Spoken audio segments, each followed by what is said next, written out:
Salam müəllimlər, hər vaxtınız xeyirli olsun. Hər vaxtınız xeyir, Samira müəllimə. Hər vaxtınız Axşamınız xeyirli olsun. Axşamınız xeyir, Samira müəllimə. Axşamınız xeyirli olsun. Necəsiz müəllimlər? Salam, hər vaxtınız xeyir. Axşamınız xeyir.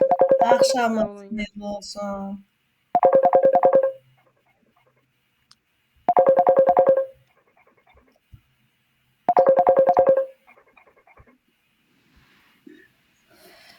Belə müəllimlər, başlayaq dərsə. Deməli müəllimlər, bu bizim bugünkü ilk dərsimizdir. İyul qruplarına qeydiyyat başladı. Mikrofonları bağlayın, zəhmət olmasa. Hamı mikrofonu, görüntünü bağlasın. Dərs YouTube kanalında paylaşılacaq. Çox xahiş edirəm. Hər kəs riayət eləsin mikrofona və görüntüyə.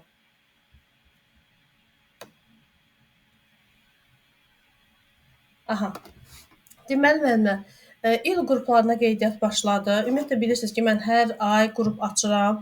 1 aylıq və 3 aylıq qruplar açıram. Əgər imtahan hansı regionda tez olarsa, həmin müəllimlər 1 aylıq qruplarda faydalana bilər. Yox, imtahan haqqında hələ məlumat yoxdursa, 3 aylıq qruplardan faydalana bilər. Həm də 1 aylıq qruplarda biz materialı daha sürətli keçirik, daha çox keçirik.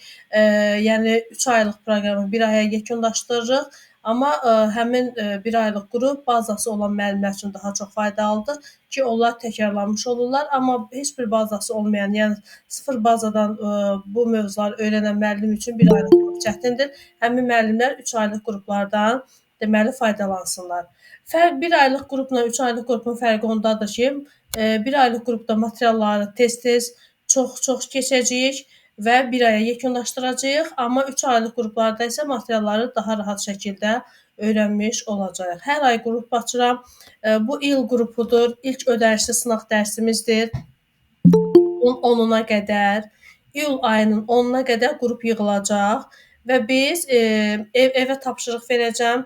Bugün bir mövzu edəcəm, evə tapşırıq verəcəm və siz o mövzuları hazırlayacaqsınız iyul ayının 10-una qədər. İyul ayında artıq biz ödənişli qruplarda dərslərə davam edəcəyik. Növbəti qrupum isə avqust ayında olacaq. Yəni iyul ayının qrupunu indi açıram. Bir də növbəti qrupum avqust ayında olacaq. Məzuniyyətdəsiz, rahat şəkildə mövzuları öyrənə biləcəksiniz. Bir dəqiqə. Rahat şəkildə mövzuları öyrənə biləcəksiniz.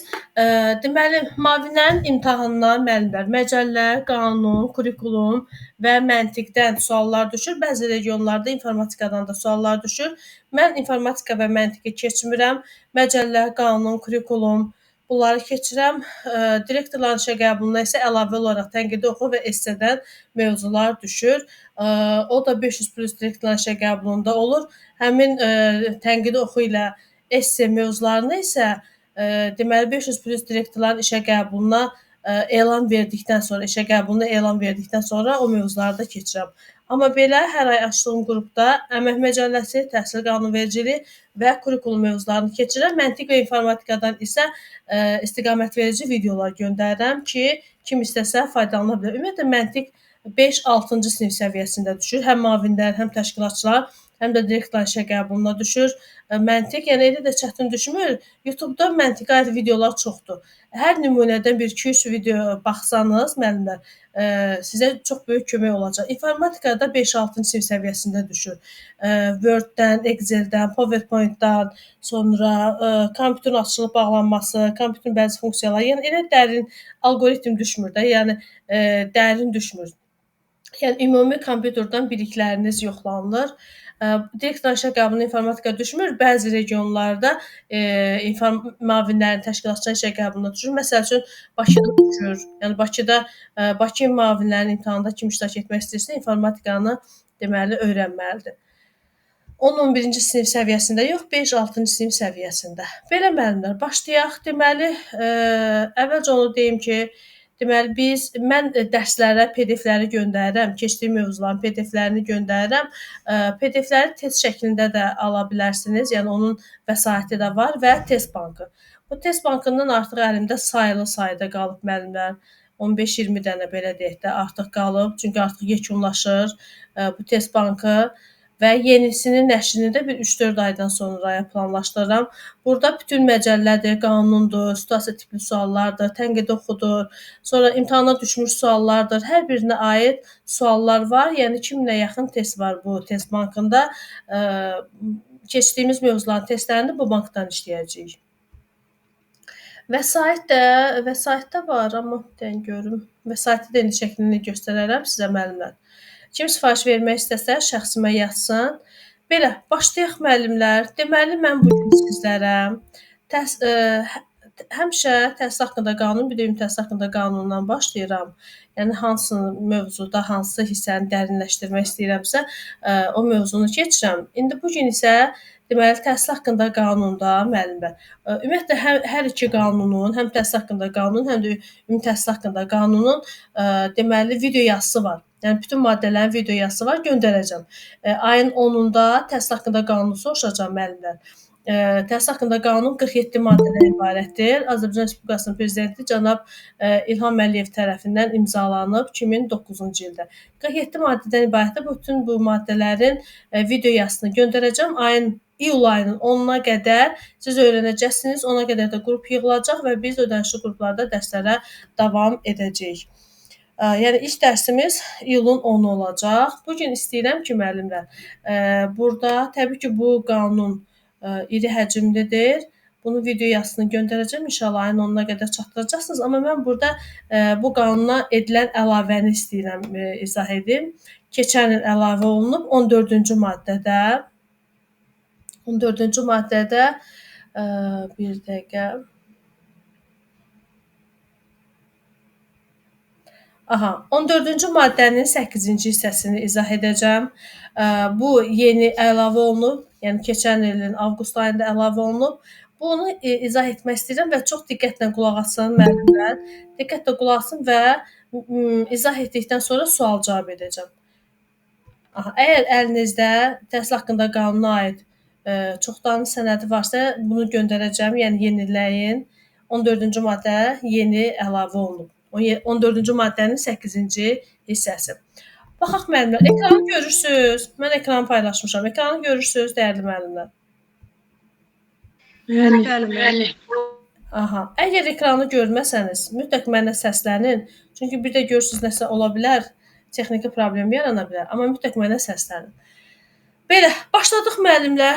Bir dəqiqə bunu biraz böyüdüm.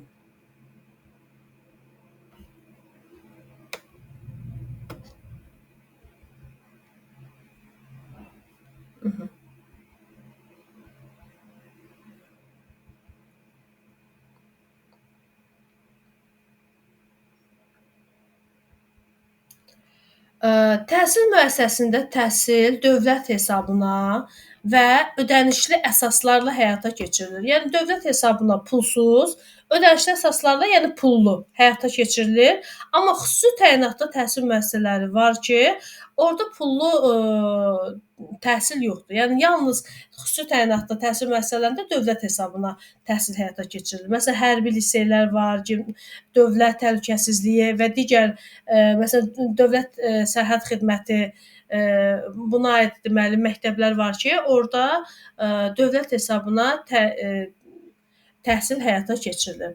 Amma sosial müdafiəyə ehtiyacı olan, yəni xüsusi ehtiyacı olan şəxslər var ki, onlar ödənişli əsaslarla təhsil aldıqları müddətdə təhsil haqqını dövlət ödəyir. Yəni dövlət büdcəsinin vəsaiti hesabına ödəyir. Bunlar kimlərdir? Bunlar təbii ki, əgər həmin şəxs dövlət, bələdiyyə, özəl təhsil müəssisələrinin ödənişli əsaslarla daxil olubsa, ümumiyyətlə biz bilirik ki, deməli mülkiyyət növünə görə hansı təhsil müəssisələri var? 3 təhsil müəssisəsi var: dövlət, bələdiyyə, özəl. Dövlətdir ona görə ki, dövlət maliyyələşdirir. Bələdiyyə təhsil müəssisələri odur ki, inşallah bələdiyyələr maliyyələşdirər. Özəl təhsil müəssisələri də odur ki, özəl şəxslər maliyyələşdirir. Həmin deməli müəssisələrdə oxuyan sosial müdafiəyə xüsusi ehtiyacı olan şəxslər var ki, onlar dövlət hesabına oxuyacaqlar. Məsəl üçün kimlərdir? Təbii ki, valideynini itirmiş və valideyn himayəsindən məhrum olmuş uşaqlar. Yəni valideyni yoxdur, qəzada rəhmətə gedib və yaxud da valideynlik vəzifəsini doğru düzgün yerinə yetirmir. Məhkəmənin qərarı ilə həmin şəxs valideyn himayəsindən deməli məhrum olub. Bu zaman həmin şəxslər dövlət hesabına təhsil alacaqlar. Şəhid ailəsinin üzvləri birmənalı şəkildə, yəni şəhid ailəsinin üzvlərinə biz bilirik ki, həmin şəhid ailəsinin üzvləri olan şəxslərə bütün sahələrdə deməli güzəştlər var, mütləq üstünlükləri var. Məsəl üçün miqdən keçən bir şəxs varsa, əgər şəhid ailəsinin üzvüdürsə, onun balı neçəyə vurulacaq müəllimlər? Bilənlər var da yəqin ki, şəhid ailəsinin üzvüdürsə, miq balı neçəyə vurulacaq? Hansı əmsala vurulacaq? Bilənlər varmı? Hansı əmsala vurulacaq? Şəhid ailəsinin üzvüdürsə 1,2 yox, 1,1. 1,1 bala vurulacaq şəhid ailəsinin üzvüdürsə. Məsəl üçün, şəxs 60 bal toplayıb, düzdür? 60 bal toplayıbsa, onu 1,1-ə vuranda nə qədər eləyəcək?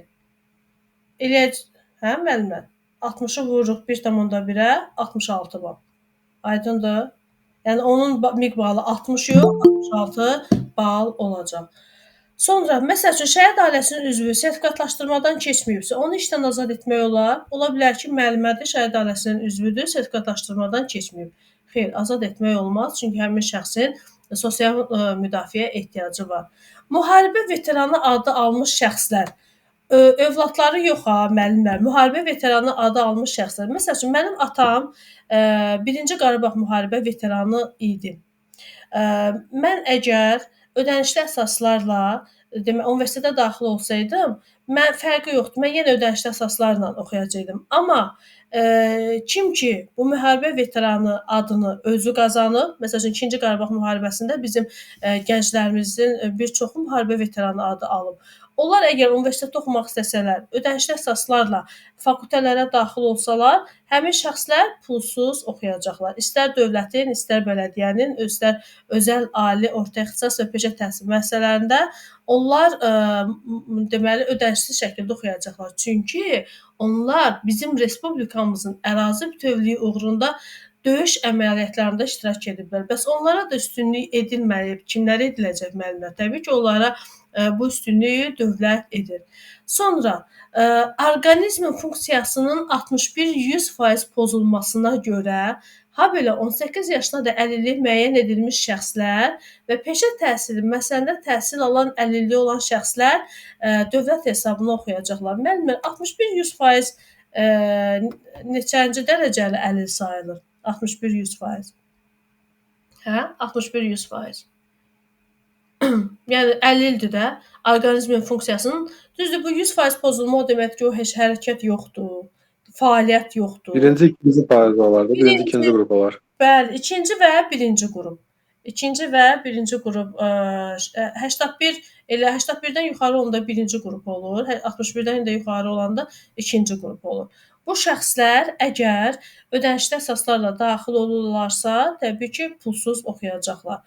Və 18 yaşına dək əlilliyi müəyyən edilmiş şəxslər. İndi bu deyəcəksiniz, bu əlillik ilə o əlilliyin fərqi nədir? Fərqi odur ki, burada artıq 3-cü qrup da var. Bax görürsüz, burada 61-100% yazıblar, burada 3-cü qrup yoxdur da. Amma 18 yaşına qədər olan şəxslər 3-cü qrup əlilliyi varsa, onlar da ödənişli əsaslarla ödənişsiz əsaslarla oxuya bilərlər. Məsəl üçün, ola bilsin 15 yaşında kollecin pullu fakültəsinə daxil olub, ödənişli fakültəsinə daxil olub, 18 yaşı tamam olana qədər 3-cü qrup əlildirsə, həmin şəxs də ödənişdən azad olacaq. Aydın oldu? Sonra davam edək müəllimlər. Sonra dövlət, bələdiyyə, özəl, ali və orta ixtisas təhsil müəssisələrində təhsil alan Azərbaycan Respublikasının ərazi bütövlüyünün, müstəqilliyinin, bax müəllimlər, dərsə gecikməyin də, gecikirsiniz, dərsi mən yarıda qoymuş oluram, gecikməyin dərsə. Bundan sonra qəbul eləməyəcəm qrupa. Aha, təhsil alan Azərbaycan Respublikası ərazi bütövlüyünün, müstəqilliyinin, konstitusiya quruluşunun müdafiəsi ilə əlaqədar əlilliyi müəyyən edilmiş və Azərbaycan Respublikasının azadlığı, suverenliyi, ərazi bütövlüyü uğrunda həlak olan hərbi əməliyyatla əlaqəli itkin düşən və məhkəmə tərəfindən ölmüş elan edilən vətəndaşların uşaqları. Baxın müəllimlər, görürsüz burada söhbət kimdən gedir? Uşaqlardan söhbət gedir. Yəni həmin şəxslər ki, gedib müharibədə iştirak ediblər, əlil olublar. Burada artıq fərqi yoxdur. Birinci qrupdur, ikinci qrupdur, üçüncü qrupdur. Bu şəxs müharibədə, yəni bilə-bilə gedib orada öz orqanizminin sağlamlığı pozulubdur. Fərqi yoxdur. Üçüncü qrup olsun, ikinci qrup olsun, birinci qrup olsun. Həmin şəxslərin uşaqları deməli azaddılar. Ödənişdən azaddılar. Və onu da bilirik ki, ölmüş elan edilən vətəndaş. Bu nə deməkdir? Yəni bu itkin düşüb, səs soraq yoxdur, illərdir. Məhkəmə tərəfindən artıq həmin şəxs ölmüş elan edilir. Yəni həmin şəxslərin övladları azaddılar. Təhsil haqqından deməli azaddılar. Məcburi köçkün statusu olan Azərbaycan Respublikasının vətəndaşları bunu bilirik ki, bunlar da azaddılar. Sonra və 81-100%, yəni dövlət, bələdiyyə, özəl peşə təhsil müəssisələrində təhsil alan 20 yaşına çatmamış və orqanizmin funksiyalarının 81-100% pozulmasına görə əlilliyi müəyyən edilmiş demişdim qəbul eləməyəcəm, amma olmur belə müəllimlər. Müəyyən edilmiş valideyni olan, aylıq gəliri yaşayış minimumundan aşağı olan şəxslər. Baxın müəllimlər, bu bilirsiniz nədir? Yəni tutalım ki, gedib universitetə daxil olub, 18 yaşı var, özü əlil deyil də, amma valideyni əlildir. Hansı ki, valideyni də gərək birinci qrup əlil olsun, ikinci, üçüncü qrup yox. Birinci qrup əlil olsun ki, həmin şəxs sağlamdır, özü sağlamdır, sadəcə əlilliyi olan valideyni var. Anası əlildir, atası əlildir, valideyni əlildirsə, həmin şəxs özü deməli azaddır. Təhsil haqqından azaddır. Və aylıq gəliri yaşayış minimumundan aşağı olan şəxslər, bu biraz bax bunu sübut eləmək lazımdır da. Aylıq gəliri yaşayış minimumundan aşağı olan şəxslər. Elə insanlar var ki, işləyirlər, amma az əmək haqqı alırlar, yarım ştatla işləyirlər. Onlar da işlədiyi yerdən arayış təqdim edəndə, düzdür mən belə bir halla rastlaşmamışam, amma bu əlavə olunan yenilikdir. Yəqin ki, bunu deməli faydalana bilirlər, amma çoxunun bundan xəbəri yoxdur. Yəni aylıq gəliri yaşayış minimumundan aşağı olan şəxslər. Yaşayış minimumumuz nə qədərdir müəllimlər? Bizim qanunlarımıza əsasən yaşayış minimumumuz nə qədərdir? Minimum əmək haqqı nə qədərdir bizim respublikamızda? 400 manat. Bəli, artdı da. Əvvəl 300 nə qədər idi? 345 manat idi də, sonra o artdı, elədi 400 manat. Əgər bundan aşağı əmək haqqı alırsa həmin şəxs, o zaman o da təhsil haqqından azaddır. Bax, bu yenilikdir müəllimlər. Baxın, bu yenilikdir. Hansı yenilikdirsə, mən onları təbii ki, xüsusi olaraq vurğulayıram. Sonra, dövlət, bələdiyyə, özəl peşə təhsil müəssisələrində təhsil alan, köçürülmə günü ana bətnində olan uşaqlar daxil olmaqla uzaqlaşdırma və köçürülmə zonalarından köçürülmüş uşaqların və ya 18 yaşına da yeniyetmələrin habelə 1986-cı ilin aprelin 26-sından sonra doğulmuş Çernobıl Atom Elektrik Stansiyasında qəzanın nəticələrinin ləğv edilməsində iştirakçı olmuş, yaxud Çernobıl qəzası nəticəsində zərər çəkmiş və birbaşa radioaktiv şolanmaya məruz qalmaq ehtimalı olmuş valideynlərdən birindən olan uşaqlar. İndi düzdür, bu uşaqlar böyükdülər, müəllimlər. Artıq neçə yaşları olar? Mənim qrup yoldaşım var. Atası Çernobılda iştirak edir 1986-cı ildə. Oranın əlili hesab olunur. Özü deməli indi onun neçə yaşı? 40 yaşı var da, 40 yaşı var. İndi əgər o tutalım ikinci təhsil kimi təhsil alsa, ödənişdən azad olacaq. Çünki atası Çernobıl qəzası nəticəsində zərər çəkib, radioaktiv şüalanmaya məruz qalıbdır. Bax bu şəxslərin uşaqları da deməli təhsil haqqından azaddılar. Aydın oldu müəllimlər? Belə, indi istəyirəm ki, müəllimlər, burada sualınız var. Hə, buyurun. Kimin sualı varsa buyurun. Müəllimə üzr istəyirəm. Biz yəni mən bildiyim qədərilə dövlət yəni bir dəfə ödənişsiz əsaslarla təhsil almaq hüququ verir. Bəs məsələn mən tutam ki, düşdüm birinci səfər ödənişsiz əsaslarla təhsil aldım. Amma yenə mən məsələn valideynim Çernobıl hadisəsinin iştirakçısıdır. Bəli, sizdə istisna. Mən ikinci səfər təhsil alanda siz yox, siz artıq Çernobıl valideyniniz əgər Çernobıl qəzasında radioaktiv şoğlanmaya məruz qalıbsa, oranın əlillidirsə, siz azadsınız. Siz azadsınız. İkinci dəfə yenə ödənişsiz oxuya bilərsiniz. Məsəl üçün mən atam veterandır. Özü oxusaydı, hə, ödənişsiz oxuya bilərdi yeni qanunlara əsasən. Amma mən birinci təhsilimi ödənişsiz almışam. Magistraturamı bu il bitirdim, yenə ödənişsiz qurtardım. Yəni ödənişsiz əsaslarla. Amma birdən mən əgər ikinci bakalavr təhsilini almaq istəyim, tutam ki, gedim ixtisasım fizikadır, məsələn, riyaziyyat oxumaq istəyim, artıq dövlət mənə icazə verməyəcək. Deyəcək ki, mən səni bir dəfə oxutdum, bəsindir. Bu ikinci təhsil artıq ödənişli olacaq. Lap gedib universitetə 700 balla da girsəm, ödənişli əsaslarla oxuyacağam. Salam Fərman müəllim, necəsiz? Yəni belə başa düşüm ki, Çernobıl hadisəsinin yəni əlilliyi olan valideynin uşağı neçə dəfə təhsil alsa ödənişli əsaslarla alacaq? Bəli. Təşəkkür edirəm. Buyurun, siz də sağ olun. Buyurun Fərman müəllim, sualınız var? Kim idi məni səsləyən? Ya bəlkə səsi səhv salıram.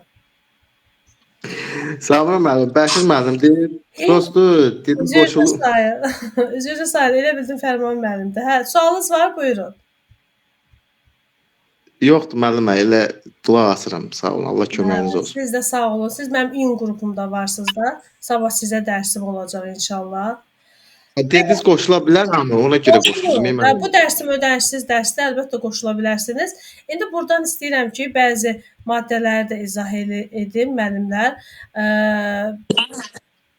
Var bir sual da mənim. Buyurun müəllimə, sual verə bilərsiniz. Salam, axşamınız xeyir. Axşamınız xeyirli. Mənim də atam Qarabağ əlində. Birinci Qarabağ əlində. Sertifikasiya necə xeyri var, onun ya necə? Onu soruşmaq istəyirəm. Yox, sizə aidiyyatı yoxdur. Əlildir, hə, əlildirsə belə bir şey deyim. Siz subay deyilsiniz də, ailəsiz çoxu var, düzdür? Bəli. Sizə aidiyyatı olmayacaq. Heç şəhid ailəsinin üzvü, məsəl üçün bacı qardaş, əgər ailəlidirsə, heç onlara şəhid ailəsinin üstünlükləri aid olmur. Əgər yox subaydılarsa, onlara aid olur. Şəhid ailəsinin üzvü gedir. Sizin də atanız 1-ci Qarabağ müharibəsinin əlillidir, amma siz ailəlisiniz də. Ailəli olduğunuza görə sizə aid olmayacaq. Bildim, başa düşdüm. Çox sağ olun. Buyurun. Sualınız varmı müəllimlər? Sualınız yoxdursa, keçim növbəti hissəyə müəllimlər. Biraz da burada izah edim. Bu qanunu tam göndərəcəm, oxuyacaqsınız. Belə müəllimlər, buradan biraz izah edim. Deməli, bütün təhsil müəssisələri, yəni Azərbaycan Respublikasında olan ali, orta ixtisas, peşə təhsil müəssisələrinin hər biri TİMİS informasiya sisteminə, yəni təhsil mərkəzləşdirilmiş informasiya sisteminə qoşulmalıdır. Bu TİMİSin də alt kateqoriyaları var. UTIS var, PTIS var. UTIS nədir? Bizim məktəblərin qoşulduğu informasiya sistemi, ümumi təhsil informasiya sistemi. PTIS yəni peşə təhsil informasiya sistemi.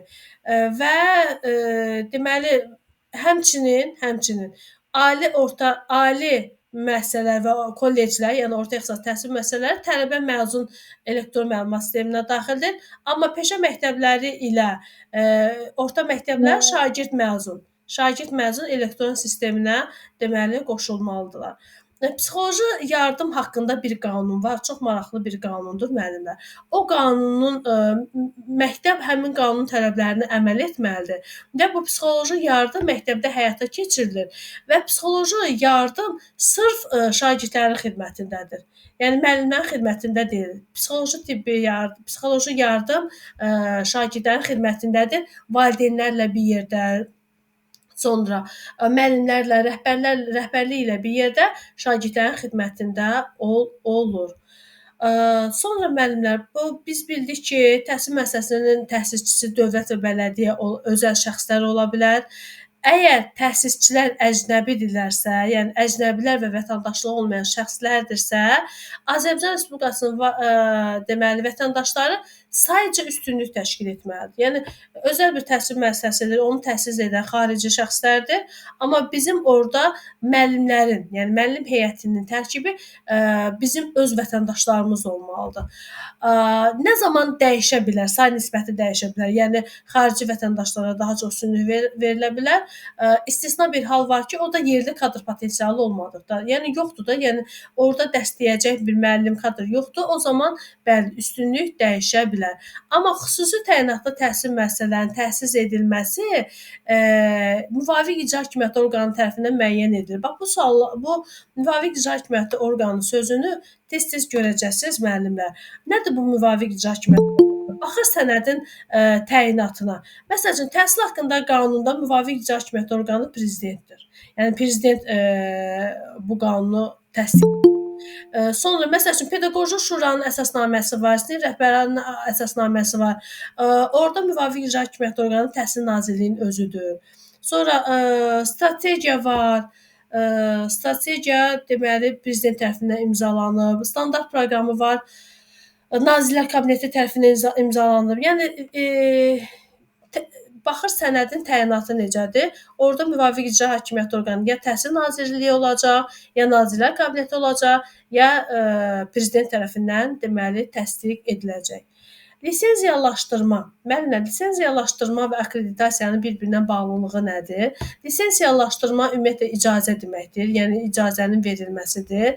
Lisenziyalar və icazələr haqqında Azərbaycan Respublikasının bir qanunu var ki, orada lisenziya o qanunlara əsasən təhsil müəssisələrində lisenziya müddətsiz verilir.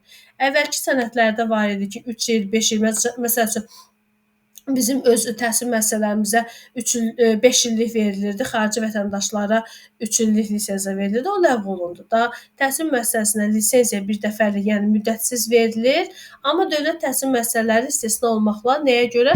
Çünki icazəni dövlət verir də, müəssisəni də dövlət yaradıb. Məsəl üçün, bizim işlədiyimiz müəssisələr dövlət müəssisəsidir. Dövlət özünə nə icazə versin? Ona görə orada qeyd olunub ki, dövlət təhsil müəssisələri deməli istisna olmaqla. Əgər akkreditasiyada bilirik ki, şəhadətnamədir, yəni standartlara uyğunluğunun yoxlanılması. Məktəb görə həmin standartlara uyğunluğu yoxlanılırmı? Əgər məktəb həmin standartlara uyğundursa, akkreditasiyadan keçmiş hesab olunur. Onlar dövlət rüsumu ödəyirlər və dövlət rüsumu ödəməklə 5 il fəaliyyətə davam etdirə bilərlər. Ali təhsil müəssisələri və orta ixtisas təhsil müəssisələri, yəni kolleclər akkreditasiyadan keçirlər. Qanuna daxil ediblər ki, orta məktəblər də akkreditasiyadan keçməlidirlər. Amma akkreditasiya haqqında hələ ki bir belə deyək də, hələ heç bir məktəb akkreditasiyadan keçib, şəhadətnamə alıb, hələ bu prosedur həyata keçirilməyib. Həyata keçirilsə, əgər həmin məktəbin nəticələri zəifdirsə, çox güman ki, rəhbərlik, direktor, deməli, onunla bağlı müəyyən tədbirlər həyata keçiriləcək. Sonra, məsələn, elə universitetlər var ki, akkreditasiyadan keçməyib. Məsəl üçün, Sumqayıt Dövlət Universiteti keçən 2 il bundan qabaq akkreditasiyadan keçməmişdilər. Onlara möhlət verildi ki, yenidən standartlara uyğunluq təmin edilsin, ondan sonra onlara şəhadətnamə verilsin. Əgər həmin təhsil müəssisəsi akkreditasiyadan keçməyibsə, onun avtomatik lisensiyası da ləğv olunur. Yəni standartlara uyğun deyilsənsə, sən zaten fəaliyyət göstərməyəcəksən, deməli lisenziyan da ləğv olunacaq. Aydın oldu? Sonra təhsilin pillələri, səviyyələri, müəllimlər, bunu da biz hər birimiz əzbər bilirik. Çünki biz əksəriyyətiniz MİQ-lə imtahana düzəlmisiniz. Sonra sertifikatlaşdırmadan keçmisiniz. Orada da bu hissələri daha ətraflı öyrənmisiniz. Bizim respublikamızın qanunlarına əsasən 5 təhsil pilləsi var. Məktəbəqədər, ümumi təhsil, peşə təhsili, orta ixtisas və ali təhsil. Baxın, sadədən mürəkkəbə doğru deməli qeyd olunub. Məktəbəqədər təhsil 1-6 yaşlı uşaqlara əhatə edir. Ümumi təhsil 6 yaşdan başlayır. Sonra peşə təhsilinin deməli səviyyələri qeyd olunub. İlk peşə, texniki peşə, yüksək texniki peşə təhsil. Orta ixtisasın səviyyələri yoxdur. Ali təhsildə bakalavriat, magistratura, doktorantura. Baxın müəllimlər, bir çox müəllimlərin bakalavriat təhsili var. Yəni bakalavriat təhsil 4 illik təhsil, o natamam təhsil sayılır. Əgər tam təhsil istəyirsinizsə, 2 il magistraturada oxuyacaqsınız, olacaq artıq yüksək ali təhsil. Ümumiyyətlə inkişaf etmiş ölkələrin çoxunda indi mən vaxtım olanda biraz araşdırıram ki, nəyə görə digər ölkələrdə təhsilin səviyyəsi yüksəkdir. Nədən asılıdır? Necə edirlər ki, onlar beynəlxalq qiymətləndirmədə yüksək nəticə əldə edirlər. Şagirdləri daha yaradıcıdır, daha çox kəşflər edirlər. Səbəbi bilirsiniz nədir? Onlara yaxşı müəllimlər dərs deyir. Yaxşı müəllim olmaq üçün də universiteti qutaran kimi 21 yaşında gəl nəsə əzbərlə, kurikulumu yaxşı əzbərlə və yaxud da ixtisasdan məsələləri əzbərlə, qaydaları əzbərlə, gəlib nədir, müəllim olmaq deyil. Orada əgər bakalavr bitirdinsə, mütləq magistratura təhsili almalısan. Mütləq. Yəni magistr təhsili olmayan şəxsi müəllim peşəsində icazə vermirlər. Mütləq təhsilini deməli tamamlamalısan. Aydın oldu müəllimlər. Magistraturada heç çətin deyil müəllimlər. Məsələn, mən özüm bu il bitirdim. Neçə il idi ki, belə deyək də, həvəsim yox idi. Qoy tam deyim. Yəni fikirləşirdim ki, mən onsuz da gedib universitetdə işləməyəcəm. Mən nə edirəm magistraturanı oxuyum. Nəsə neçə ildir bu səhv bir qərar ilə mən magistraturanı yaxın durmurdum, amma 2 il bundan qabaq fikirləşdim ki, xeyr, elə də deyil. İnsanın dünya görüşü artır, ətrafı artır, təhsili artır, təhsilini yüksəldirsən, prestijli olur və mən deyərdim ki, bakalavriat daha çətindir, nəinki magistratura. Nəyə görə deyim müəllimlər? Bakalavrda hər gün gedirsiniz universitetə, amma magistraturada isə baxır həmin ali təhsil müəssisəsinin iş rejiminə. 4 dəfə, 3 dəfə gedirsən birinci il. İkinci il ümumiyyətlə diplom işi işləyirsiniz deyə demək olar ki, çox az gedirsiniz də. Yəni əsasən müdafiəyə hazırlaşırsınız və pedaqoji təcrübə olur. Belə deyək də müəllimlər, yəni həvəsləndirmək istəyirəm ki, magistr təhsilini alasınız. Gözünüzdə belə böyütməyin magistr təhsilini. Əgər bakalavr bitirmisinizsə, magistraturanı da bitirə bilərsiniz. Belə müəllimlər, sonra indi istəyirəm gəlin sual-cavab edim. SMS bölməsinə keçək müəllimlər. Görün mənim bu izahlarımdan siz necə diqqətlə dinləmisiniz. Ekranı görmürsünüz? Müəllimə görmürsünüz ekranı? Yazmısınız, ekran görünmür. Aha, bir dənə Google bax bu Meet-in SMS bölməsinə girin. Aha. İndi müəllimlər, mən sizə sual verəcəm. Görün məni necə diqqətlə dinləmisiniz. Bu gün dərsimiz deməli 1 saat olacaq, amma ümumiyyətlə dərsimizin müddəti 1 saat yarım olur. 1 saat yarım olur. İndi bu gün az bir hissəni izah elədim, amma bütöv mövzunun izahını göndərəcəm. Özünüz oxuyacaqsınız və mən onu ayın 10-u soruşacağam. Növbəti qrupumda avqust ayında olacaq. Belə. Başladıq müəllimlər. Müəllimlər, təhsil haqqında qanun neçə maddədən ibarətdir? Təhsil haqqında qanun neçə maddədən ibarətdir? 47 maddədən bəli ibarətdir. Tamamilə doğrudur. Neçənci ildə imzalanıb?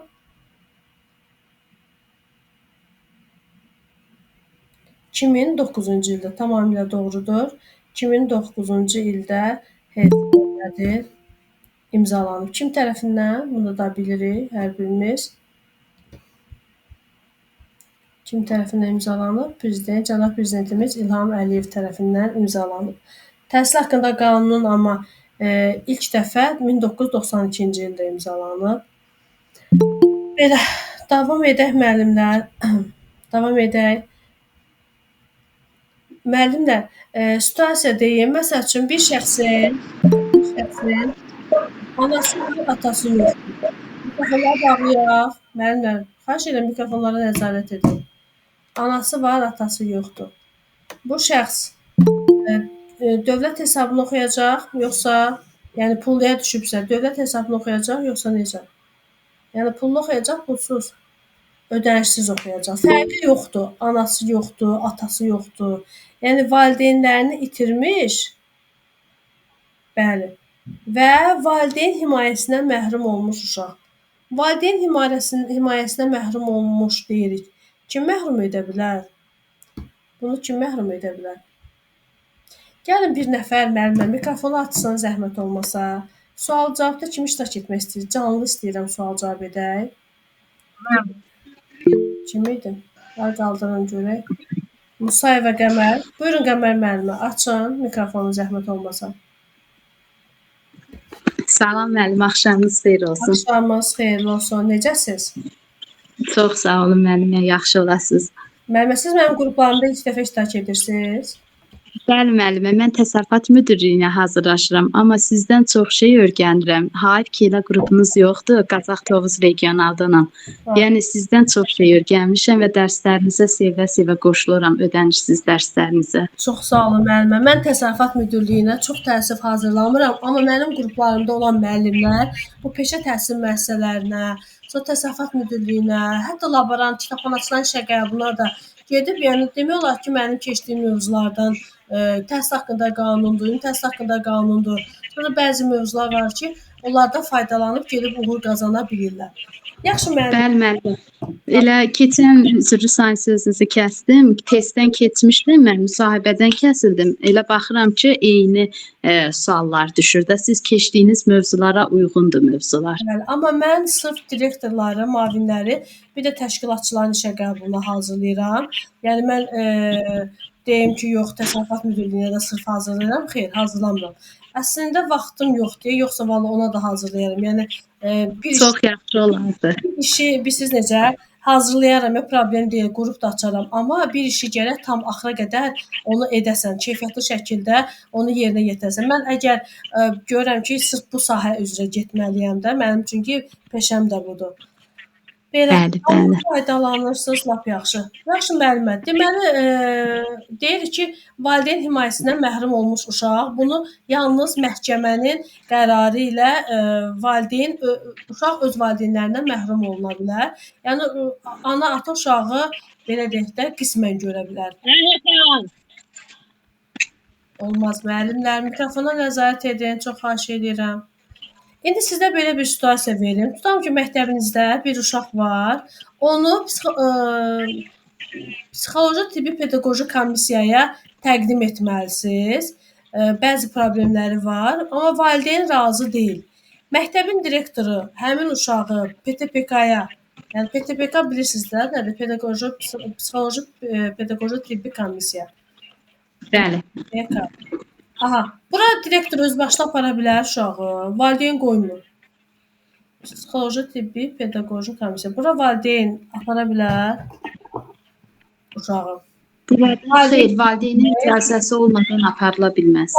Yox, uşağın ehtiyacı var. Valideyn də nə deyim, nankor valideyndir də, aparmır. Deyir aparmıram, amma problemi var. Uşaq görür də. Amma yenə icazə alınmalıdır. Çünki valideyn, əgər uşaq valideyn himayəsindədirsə, onun icazəsi olmadan məncə aparıla bilməz. Valideyn vermir icazə. Hə, müəllimlər, kimin nə variantı var? Valideyn icazə vermir. Psixolog rəyonundan ola bilər mi müəllim? Hə? Psixolog rəyi. Apara bilər müəllimə. Necə apara bilər? Tutub qolundan apara bilər. Yox. Həmin sahənin həkimləri cavab verir. Onların yazılı məhkəməyə verdikləri sənəd şəklində. Bəli, həkimdən məhkəməyə sənəd verilir. Yenə sonda məhkəmə qərar verir. Yadınızda saxlayın. məhkəmə, ay müəllimlər, bu uşağın əgər ehtiyacı varsa, valideyn də icazə vermirsə, son variant odur ki, məhkəməyə müraciət etmək. Yəni direktor məhkəməyə müraciət edərək əlindəki olan sənədlərlə məhkəməyə müraciət edərək məhkəmə qərar versə ki, hə, bu uşaq psixoloji tibbi pedaqoji komissiyaya təqdim edilsin, o zaman bəli, uşağı o komissiyaya aparmaq olar. Aydındır? Bəli. Aha, sonra davam edək müəllimə. Şəhid ailəsinin üzvlərinə bilirik ki, üstünlüklər var. Bəs müharibə veteranı ailəsinin üzvlərinə necə? Üstünlük var. Bəli, onlarda da üstünlüklər var. Nə kimi üstünlük var onlarda? Yəni əgər işdən ixtisara düşməsi olarsa, yəni onlar nəzərə alınır, qaçqınlara, məcburi köçkünlər, Yox, şəhid qaçqınlar. Mən müharibə veteranı adı almış şəxslərdən danışıram. Onların uşaqlarına güzəşt olunur. Özlərinə güzəşt olunur müəllimə. Uşaqlarına Bəli, bilirsiniz nə zaman güzəşt olar? Əgər müharibə veteranı almış şəxs əlildirsə, o zaman uşaqlarına güzəşt olar. Aydındır? bəli. Güzəşt var, baxın, 1-ci qrup, 2-ci qrup, 3-cü qrup. Əgər müharibədə iştirak edibsə, fərqi yoxdur neçənci qrupdur. Uşaqlarına güzəşt olacaq. Aydındır? Uşaqlarına güzəşt olacaq. Yox, əgər 1-ci, 2-ci qrupdursa, 1-ci, 2-ci, o zaman həmin valideyndən uşaqlarına güzəşt olacaq. 3-cü qrupa güzəşt olmayacaq. Aydındır? Yəni müharibədə döyüşlərə üstünlük verilir də ki, hə, bax sən əlilsən, 3-cü qrup əlilsən, sənin övladına güzəşt edilir. Yox, əgər müharibə veteranıdır, əlil deyirsə, əlil deyil, ola bilər də əlilliyi yoxdur. Onda güzəşt olmayacaq. Güzəşt yalnız onun özünə aiddir. Aydındır? Güzəşt yalnız onun özünə aiddir. Sonra müəllimə, mülkiyyət növünə görə hansı təhsil müəssisələri var? Bələdiyyə, özəl, bir də dövlət. Bələdiyyə məktəbləri görmüsünüz?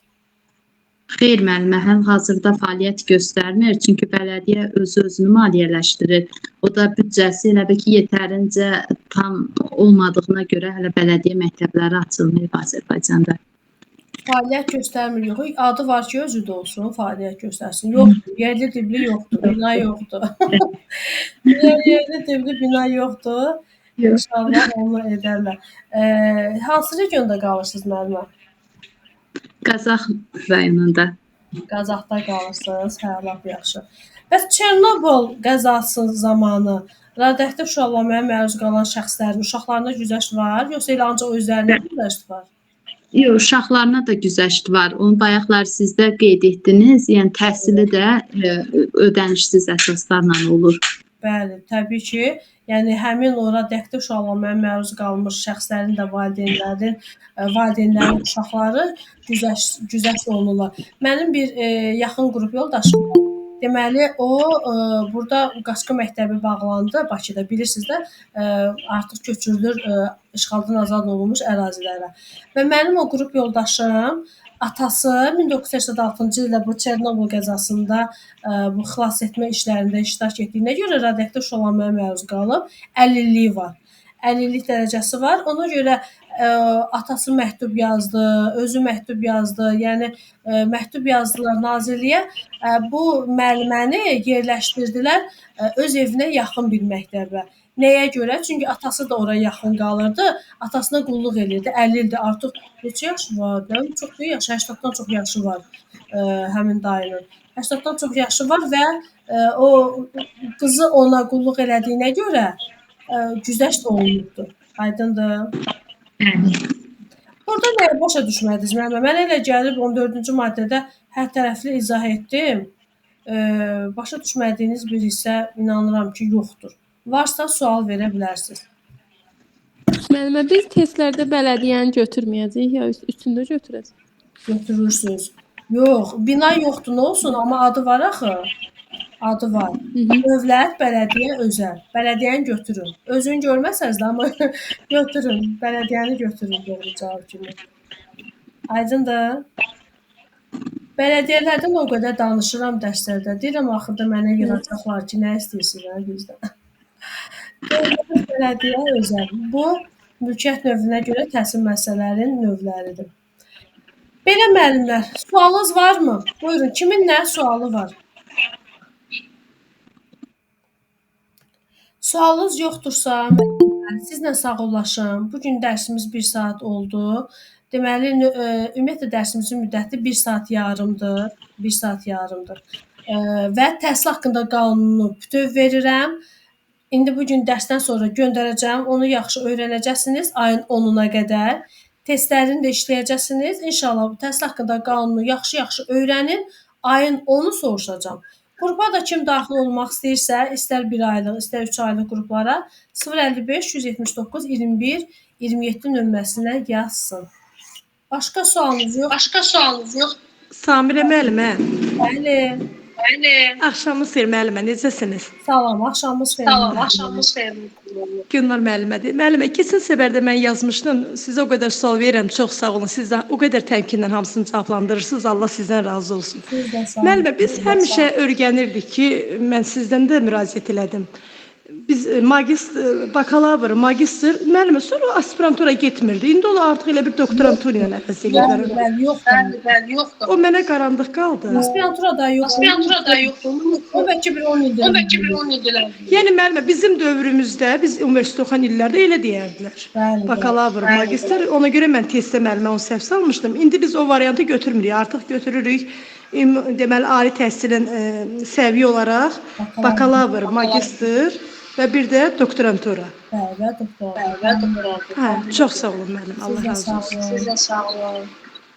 Aspirantura təhsil səviyyəsini ləğv ediblər. Özü çoxdan deyib, bəlkə bir 10 il olar. Sonra elmlər doktoru var, fəlsəfə doktoru var. Bundan ikisindən birini də ləğv eləyəcəklər. Biz o gün universitetdə danışanda professorlar danışırdı ki, bunun ikisindən biri qalacaq. Ya fəlsəfə doktoru, ya elmlər doktoru.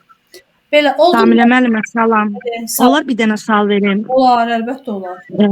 Müəllimə, biz əvvəllər məsələn kənd məktəblərində qeyd eləyirdik ki, məsələn ərizə belə yazanda tutalım məsələn Yenikənd kənd tam orta məktəb. Amma indi yer dəyişmədə belə iştirak eləyəndə mən gördüm ki, çox məktəbin qarşısında bu ümumi təhsil məktəbi də yazılır. Yəni əvvəlkindən fərqi nədir ki, yəni bu ümumi təhsil məktəbini artırmaqla? Biz yəni müəllimə bilirsiniz niyə? Məktəbin adını tam olaraq yazırlar da. Ümumi təhsil tam orta məktəb. Adını tam yazırlar. Başqa heç bir fərq yoxdur. Yəni qanunda necə adı gedir, onda elə yazılır. Məsələn bizim məktəb belə gedir. 149 nömrəli tam orta məktəb. Tam orta məktəb. Bizdə də əvvəl elə yazılır da, indi yer dəyişmədə belə çox rastıma çıxdı ki, kənd məktəblərinin ümumi təhsil sözü artırılıbdır. Dedim, yəni bunun nəsə tam şəkli nəsə bir özəlliyi var. Elmlərin ümumi əsaslarını öyrənirdik. Onun elə bir yoxdur, fərqli özəlliyi yox. Sadəcə adı bütöv yazırlar. Adı bütöv yazırlar. Aydındır müəllim. Çox sağ olun, təşəkkür edirəm. Siz də sağ olun. Oldu müəllimlər. Kimin nə sualı olsa şəxsimə yazar. Qruplara qeydiyyat başladı. 10 iyula qədər qrup yığılır və mövzu təhsil haqqında qanun 47 maddə. Öyrənin qəşəngcə, ayın 10-u soruşacağam. Sağ olun, gecəniz xeyrə qalsın. Hər birinizi uğurlar arzu edirəm. Siz də sağ olun. Sağ olun, dəyərli müəllimlər. Sağ olun, var olun. Bütün yayı dərs oxuyacağıq. Müəllimlərə dincəlmək yox da. Hə, müəllimlər.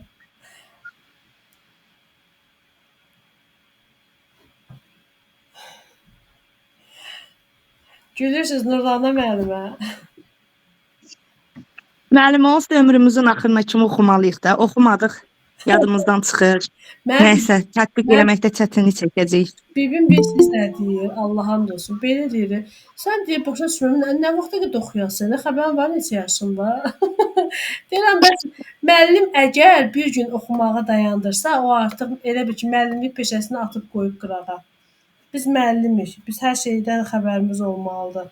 Həm də necə ki insan çox yemək yeyəndə qarnı acır, daha çox yemək yemək istəyir. Biz müəllimlər də elə. O qədər ki beynimizi çalışdırırıq və biz çox oxuyanda bizə artıq ağır gəlmir. Beynimiz acır, yeni məlumat istəyir. Bir də ki, müəllimlər sizə bir tövsiyəm var. Əgər rəhbər olmaq istəyirsinizsə, mütləq hərtərəfli biliyə sahib olun. Öz regionalınızın Facebook səhifəsini izləyin. edu.gov.az saytını izləyin, Təhsil Nazirliyinin saytını izləyin, təhsillə bağlı xəbərləri izləyin. Yaxşı müəllimlər. Yəni ətraflı məlumatınız olmalıdır, yeniliklərdən məlumatınız olmalıdır. Nazirliyin Facebook səhifəsini izləyin. Yeniliklərdən mütləq məlumatınız olmalıdır. Belə Müəllimə, bu Daşkəsən regional niyə direktor müavinlərinin imtahanı olmur? hələ ki bu il olmuyor. Məsələn- Yəqin ki sertifikasiyanı gözləyirlər də müəllimə ki, axı nazir öz çıxışında dedi ki, müəllimlərin sertifikasiya balı nəzərə alınacaq. Çox güman ki, sertifikasiya balını gözləyirdilər. Sertifikasiya balı da müəllimlər indi hələ ki elan eləməyiblər. Mən istəmirəm nə deyim, amma ki belə səhv olar da, çünki tam qərar yoxdur. Məsəl üçün Lartidə, Lənkəran Astara Regional Təhsil İdarəsində, bir də Şəki Zaqatalada sertifikatlaşdırma balı 75%-dən yuxarı olan müəllimləri imtahana buraxdılar. Bu da hardasa 42 bal eləyir, səhv etmirəmsə. Amma bütün regionlara aid deyil ha. Bu 2 regiona aid idi. Onlar elan verdilər, qalan digər regionlar elan vermədilər. Yəni sertifikasiya, diaqnostik balı aşağı olan müəllimlər də imtahanlarda iştirak edə bildilər. Amma bu 2 regionda icazə vermədilər. Yəni 42 və ondan yuxarı yüksək olan ballı müəllimlər iştirak edə bildi. Müəllimə, bir də üzr istəyirəm, sizdən bir şey soruşum, qurban sizəm. Mən Gəncə Daşkəsən regionaldır da bizdə. Mən direktor müavinlərinin imtahanı olanda Qazax Tovuz regional üzrə gedib iştirak edə bilərəm. Müavinlərdə icazə verirlər, gedə bilərsiniz, amma direktorluqda icazə vermirlər. Yəni direktorların imtahanında ancaq öz regionunuzun məktəblərini seçə bilərsiniz. Müavinlərdə isə istəyirsiniz lap gəlin Bakı məktəbləri müavinlərində iştirak edin, fərqi yoxdur. İcazə verəcəklər. Aydındır. Çox sağ olun müəllim, təşəkkür edirəm, var olun. Siz də var olun, sağ olun. Gecəniz xeyrə qalsın. Nə sualınız olsa şəxsimə yazarsınız. Dərsi YouTube kanalında da paylaşacağam və kanalıma abunə olmağı unutmayın, bəyənməyi, şərh yazmağı unutmayın. Əməyə hörmət olaraq. Sağ olun müəllimlər. Sağ olun.